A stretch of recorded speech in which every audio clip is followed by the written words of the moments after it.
hear a woman talking on the phone to a furniture company. First, you have some time to look at questions 1 to 5.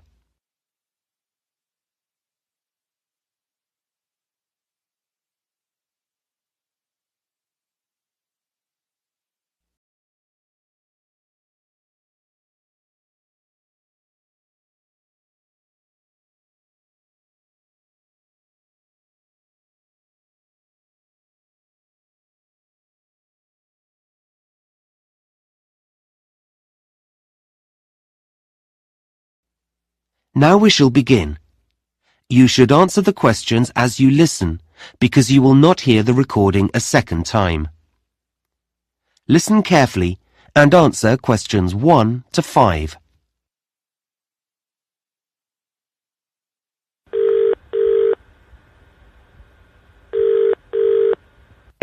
Good afternoon, KT Furniture. Can I help you?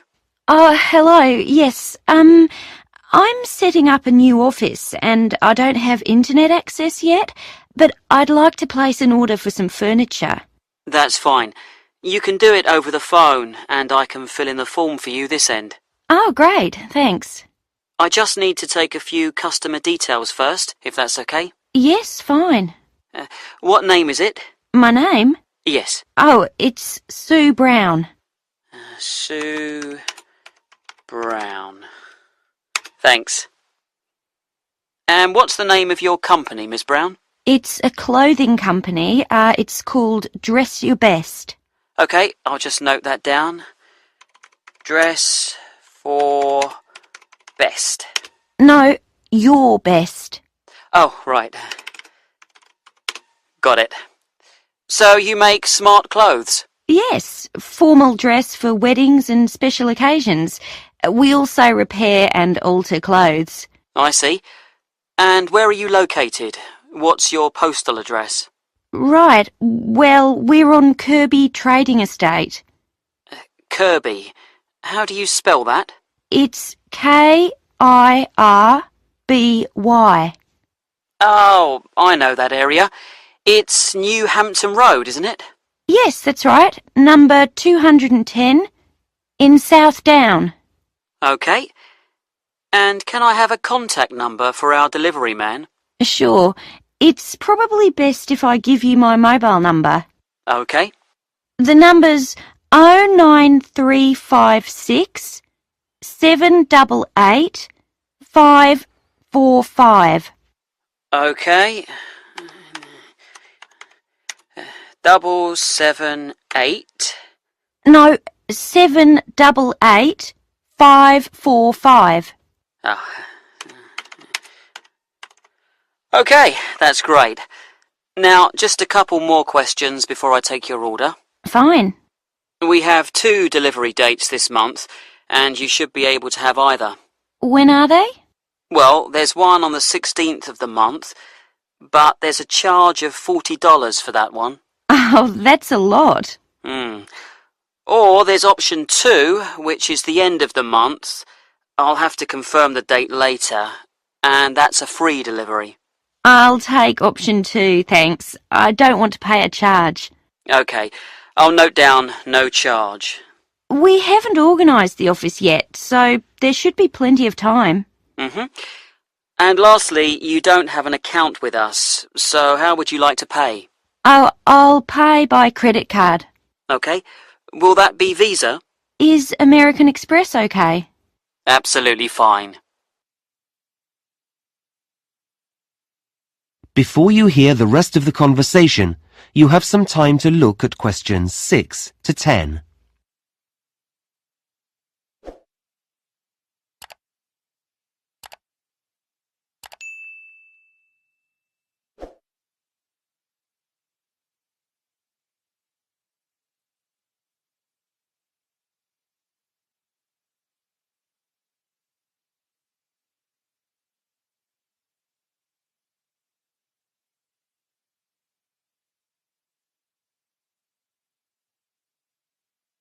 Now listen and answer questions 6 to 10.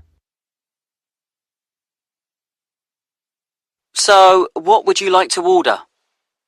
Well, I've been looking in your catalogue and you have some office chairs that look very comfortable for our type of work.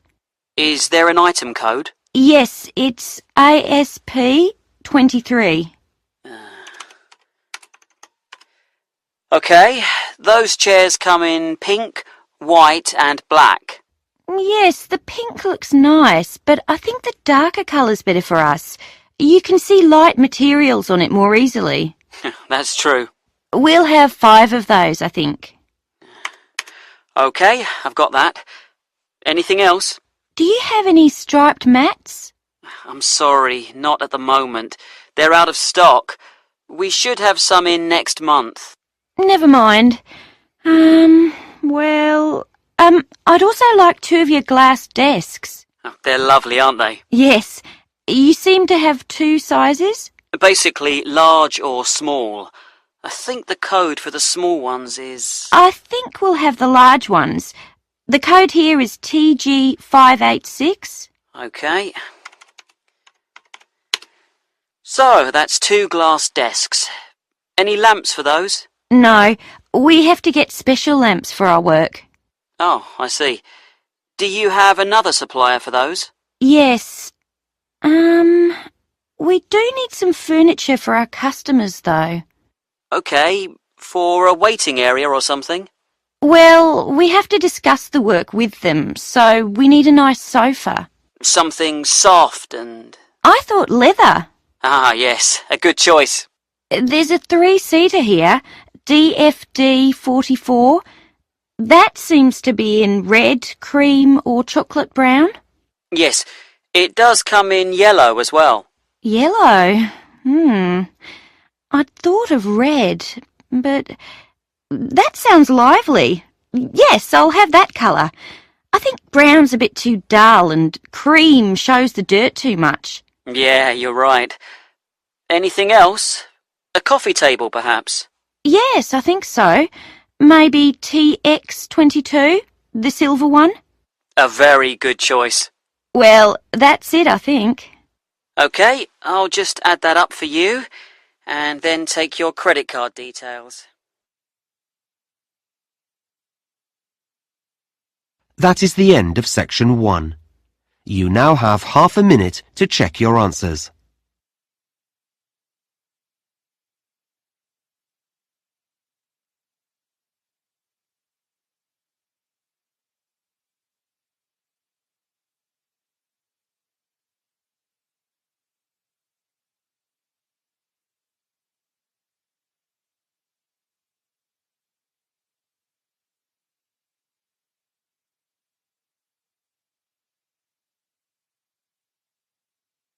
Now turn to section 2.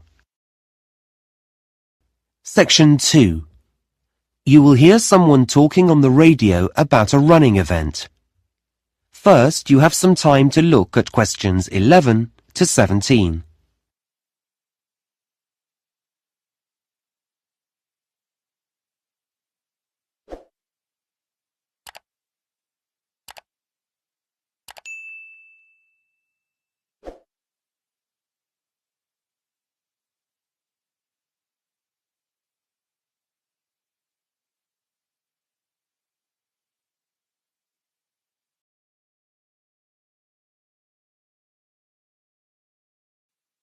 Now listen carefully and answer questions 11 to 17. Now, we're grateful to Fred McKinnon for coming into the studio today to give everyone a few tips about the City Marathon that's taking place next Saturday. Thanks, Shweta. Yes, we're all very excited about the big event. Let me just remind listeners that a marathon is a 26-mile or 42-kilometre race, and this year we have 12,000 runners taking part. So, if you're thinking of going out to support the runners, and I know that many of you are, here are some tips to help make your day more enjoyable. First of all, be certain to plan your day. Don't leave everything to the last minute. Many roads are going to be closed. We don't have exact times for these closures yet, But my big advice to you is don't rely on your car to get you anywhere.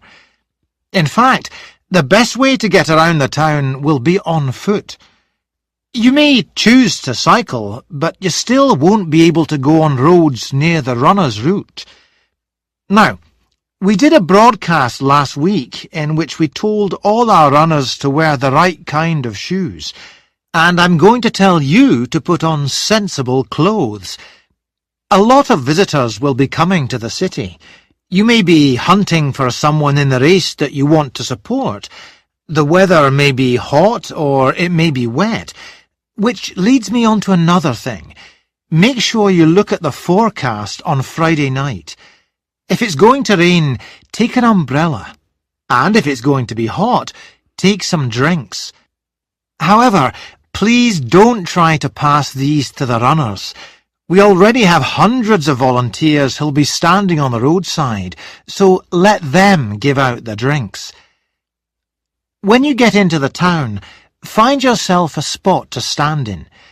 You may well want to walk up and down the route, but please don't cross the road. There could be thousands of people running towards you, some very tired and not able to focus clearly. We don't want any accidents, and runners don't want obstacles like you in their path. What they do need is your support, particularly when their energies are low, so cheer them on, and for once, don't worry about noise. The louder, the better. Lastly, if you have friends or relatives who are taking part in the run, please don't say that you'll see them at the finish line. If everyone does that, the whole area will be terribly congested and you won't be able to find anyone. Well, that's most of the advice, but I'd like... Before you hear the rest of the talk, you have some time to look at questions 18 to 20.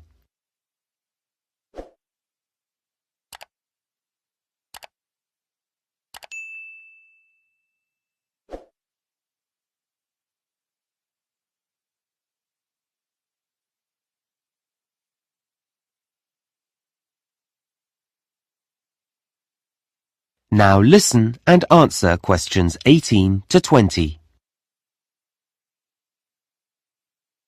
Now, I mentioned transport earlier, and I've just got a few more bits of information about travel on the day. As I said before, roads in the town centre will be closed, but if you need to be picked up at your home, then you could take a taxi some of the way. Unlike the trams and trains, however, they'll be held up on the roads, so passengers shouldn't expect them to be as punctual as they normally are. Don't be put off by this, though. There'll be extra drivers working that day, and you'll get one eventually. If you're meeting up with friends and want to be around when the runners set off, that's 9 a.m. by the way, whatever end of the city you're coming from, I'd say use the trams. They still have routes that cross roads, and this will inevitably lead to some problems, but they're likely to have more reliable timetables than buses at this time of day. And, as you know, unlike taxis, they can carry plenty of passengers. Lastly, the buses. Quite a number of bus routes will be altered slightly, and it's already been decided that some will be closed. There won't be fewer drivers, but they will be operating on different routes, and some will have longer breaks than they normally do. We'll be including a full list of all the bus routes and numbers, and where they'll be going, in this week's local paper, so look out for that. Well, that's it from me. Back to you, Shweta. Thanks very much, Fred. That is the end of section 2. You now have half a minute to check your answers.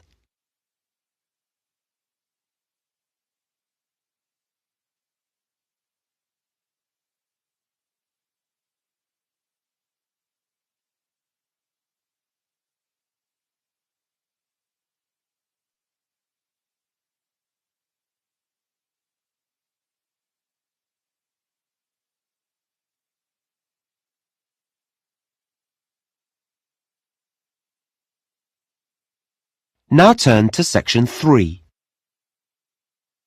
Section 3. You will hear a tutor and a student discussing a seminar. First, you have some time to look at questions 21 to 26.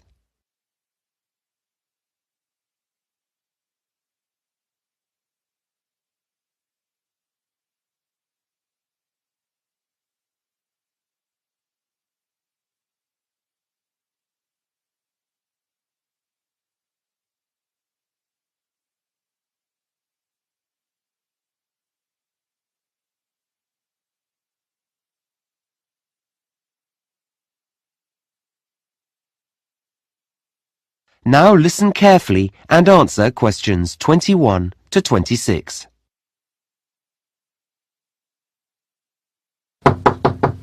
Come in. Hi. Oh, hello, Ahmed. How are you? Fine, thanks. Have a seat. So, how do you think the seminar went last week? Oh, well, I enjoyed it, yes, though I'm not sure I really followed parts of the discussion that took place. You know, about the theory and all that. Well, we can talk about that later. But were you comfortable in a group? Oh, it's better, I think, than working on your own, though you're comparing yourself all the time with the other students there. Okay. Well, let's talk about how you did and look at some strategies to help you in the future. That would be great. Now, one of the things that students often overlook when they go to seminars is that you do need to prepare for them. You can't rely on other people. I know, and I did look at the results of the experiments we did in class and write them up beforehand, as you said. Yes, and that was good. It made it easier to analyze them. But you have to do some background reading as well.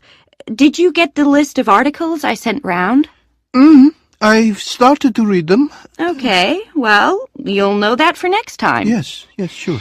So, let's move on to your participation in the seminar. Right. Perhaps you can tell me how you think that went.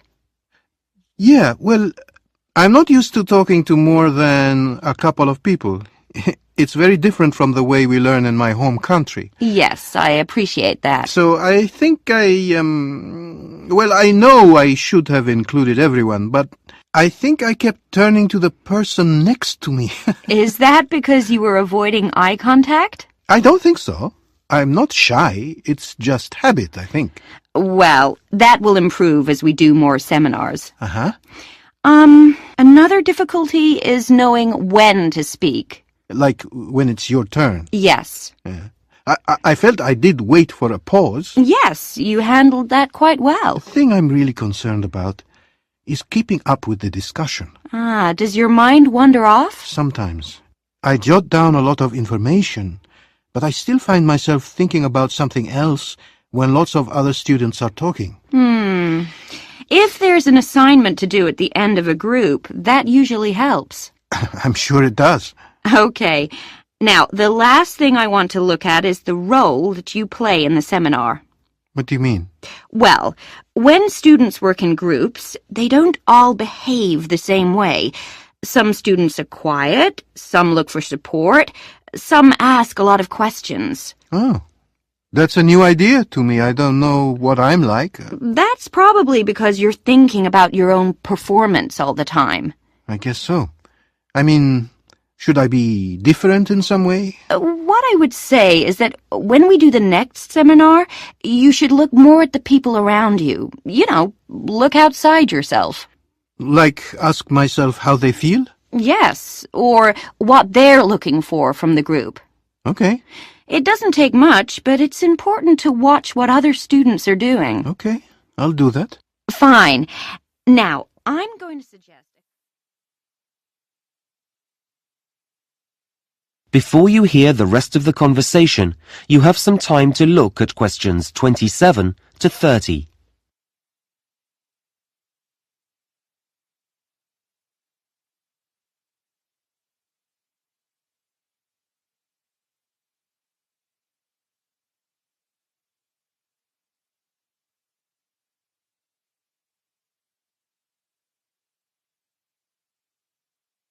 Now listen and answer questions 27 to 30. Now, I'm going to suggest a couple of strategies for next week's seminar. Okay. That's great. I need to participate more. Well, it's not a question of saying more, but we need everyone to feel comfortable about giving their views. Then the discussion is better. Yes. So, you're a confident person. Should I make sure I'm near someone who's quiet? You can do, but it's more about how well you pay attention to other students. Okay. So I need to be attentive. Yes, and then encourage someone else to say more by saying, "What did you mean when you said," or "What do you think about the idea that—" That way I'm talking. Yes, but you'll find that other people will talk too. You'll all start to get really involved. Right. They're good suggestions. The other thing that can really help is the way you take notes. Yeah, I know I write down everything, but I should be stricter with myself. Well, you actually need to think a few days ahead. Really? Yes. What's the topic? And what's the best way of making notes? I see. So I have a strategy when I walk in the room. Exactly. Then when you read through them later, they'll make sense, and you won't have to write them out again. I always have to do that. The other thing I would say is that you should include a small column in your notes where you can jot down things you want to go back to before the seminar ends. Like a reminder. Yes. Notes aren't just for later. You can use them as a prompt when there's a pause in the discussion. That's been really helpful. Okay. See you in class tomorrow. Thanks. That is the end of section 3. You now have half a minute to check your answers.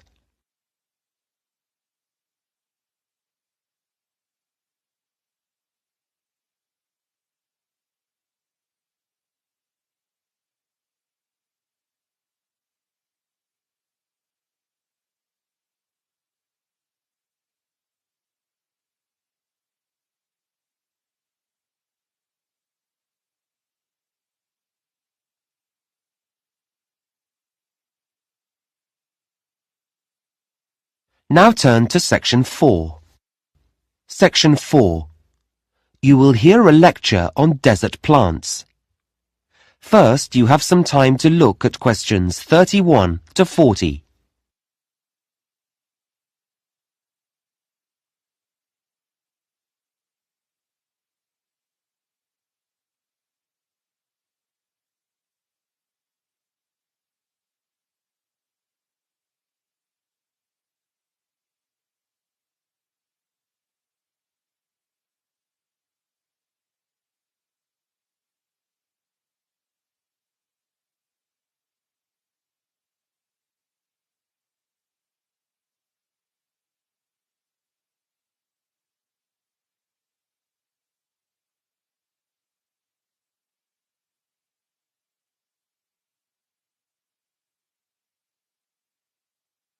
Now listen carefully and answer questions 31 to 40. In today's lecture, I'm going to continue our work on plants and talk about plants that live in the desert. Now, just a bit of background information first. As you know, about a third of the world is covered in desert, and the sort of area they're found in is important. Deserts are usually created because the area of land where they lie is located in something that's called a rain shadow. Now, this is a region that's beneath a mountain range, and what happens is that the wind blows over the mountains towards the area, but as it does so, the air loses its moisture and becomes very dry. Because of this downwind location, rainfall often totals just a few inches a year, or in some regions, there's absolutely none. And you can imagine the effect of this. It means that whatever rain does fall evaporates quickly from the ground, and that makes the soil salty, and also leaves behind a whole range of other minerals as well. Now, despite this, deserts are home to many living things. In fact, they're second only to tropical rainforests in the variety of plant and animal species that live there. So, how do plants grow in a place that's so dry? Well, they're specially adapted to do this. In fact, many of the fascinating features of desert plants are adaptations. These are traits that help the plant survive in its harsh environment. And desert plants have two main adaptations. The first is that they have an ability to collect water and to store it. Some have large root systems and amazing internal water storage systems. The second adaptation is that they have features that can actually reduce water loss, and these are often very special leaf designs or additions to the plant structure. So let's have a look at some examples. Desert plants often look very different from any other plants. Okay, this first one is the saguaro cactus, which grows in North America. It looks a bit like an open hand with long fingers. This plant has a large network of roots that extend far, far away from its trunk, and these roots collect water after rain. Then the water's taken here to the green stem. This is where all its water is kept, and it keeps the whole plant alive until the next rain comes. It's a pretty, woody plant. In fact, its skeleton is actually used in building materials, so it's quite strong. This next plant is called the barrel cactus, named because it does look rather like a barrel. It can grow up to 1 meter in height, which is pretty big, and it has long yellow spines. Now, this plant has an interesting adaptation because its shape allows it to expand when it rains, hence the barrel, and store water in its spongy tissue. But then it shrinks in size during dry times as it uses the stored water, so that's a clever design. This third cactus, often just one plant reaching upwards, has these white hairs all over its surface. It's called the old man cactus because of the white hairs, and these help the plant reflect the hot desert sun. So this adaptation is a water conservation aid, if you like. Another adaptation, not directly connected with water, but with survival, is found on something like the prickly pear cactus. There are hundreds of these in the Mexican desert. I'm sure you've seen them on films and adverts. Yes, so because desert plants store water in their spongy tissue, animals will eat them. So the plant has sharp thorns, specially designed to prevent the predator from being able to, well, get near it at all. Our next plant is called the desert spoon. This plant has long leaves that fan out, and they're very succulent because they can also store water inside. However, they're also usually very tough, and this helps keep the water inside and also makes them less tasty. Finally, we come to the aloe plant. This is one that many people keep in their homes. It's an attractive plant which has leaves that look and feel rather waxy. This surface behaves in a similar way to a plastic wrapper and helps the plant to hold the water in. It's a wonder plant, this one. Its juice has been used as a medicine for centuries, and even today you can find it in products on the pharmacist's shelves or in creams and lotions. Okay, well, we're going to take a closer look. That is the end of section 4. You now have half a minute to check your answers.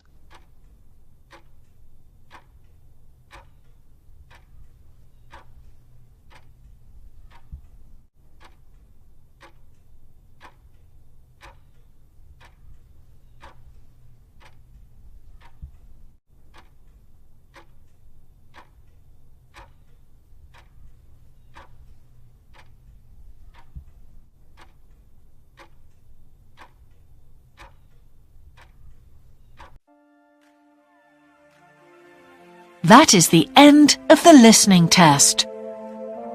In the IELTS test, you would now have 10 minutes to transfer your answers to the answer sheet.